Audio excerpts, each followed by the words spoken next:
Baik, Assalamualaikum warahmatullahi wabarakatuh. Perkenalkan, nama saya Agnia Skaryani. Saya dari jurusan Humas kelas 6A.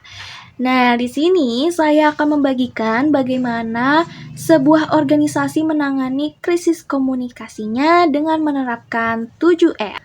Dalam 7R ini ada 7 tahapan menangani krisis komunikasi. Namun agar lebih paham, kita bahas yuk studi kasus dari perusahaan Coca-Cola.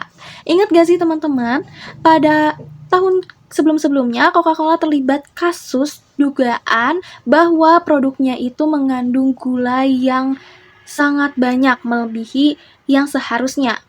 Dan akibat dari kandungan gula tersebut bisa meningkatkan resiko diabetes pada masyarakat. Tentunya masyarakat mulai resah dan juga ragu kepada perusahaan Coca-Cola itu sendiri.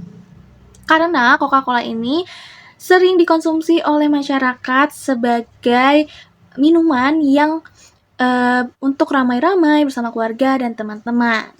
Setelah ada isu tersebut mulai ramai diperbincangkan di media sosial.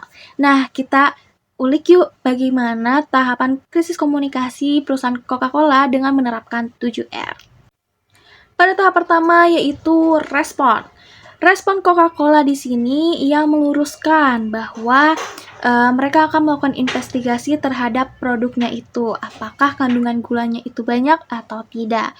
Namun seiring berjalannya waktu, responnya itu sangat cepat dan juga tanggap karena agar tidak ada isu-isu lain yang bertebaran. Maka dari itu mereka merilis sebuah pernyataan di media sosialnya itu tersendiri secara resmi. Lalu yang kedua ada regret. Dalam regret ini, Coca-Cola menunjukkan penyesalan dan juga permintaan maaf agar lebih memperhatikan kandungan gizi serta kandungan gula yang ada pada produknya. Lalu yang ketiga adalah resolution. Nah, dari pihak Coca-Colanya itu sendiri membuat solusi dengan membuat dua versi. Yang pertama Coca-Cola dengan kandungan biasa, dan yang kedua ada Coca-Cola low sugar alias rendah gula.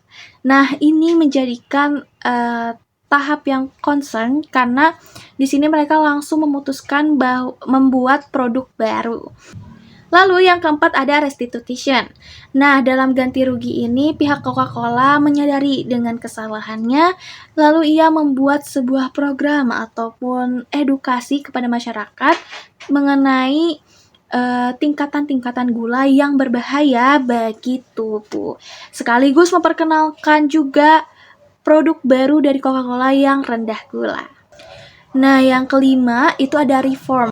Di reform ini agar tidak mengulanginya kembali, ia membuat sebuah konten edukatif yang membuat gaya hidup lebih sehat. Nah, di sini mereka mulai membagikan bagaimana sih si Coca-Cola ini bisa berkontribusi dalam makanan-makanan yang emang terukur secara gizinya dan juga kandungan gulanya.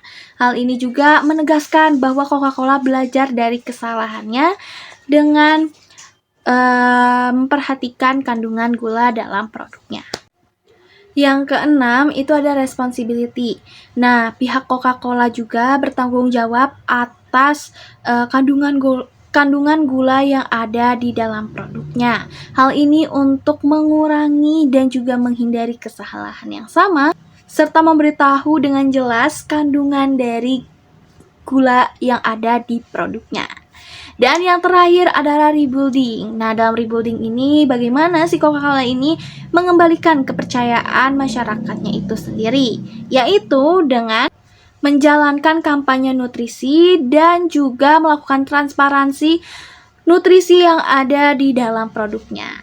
Nah, tertarik gak sih teman-teman tahapan-tahapan krisis komunikasi yang ada di sebuah organisasi? Jadi pahamkan bahwa dalam menangani sebuah krisis komunikasi tidak hanya langsung membuat press release ataupun pernyataan, namun ada beberapa tahapan yang harus dilalui agar sebuah perusahaan ataupun organisasi tidak melenceng ataupun blunder kepada masyarakat ataupun publiknya. Semoga penjelasan aku bermanfaat ya. Terima kasih. Wassalamualaikum warahmatullahi wabarakatuh.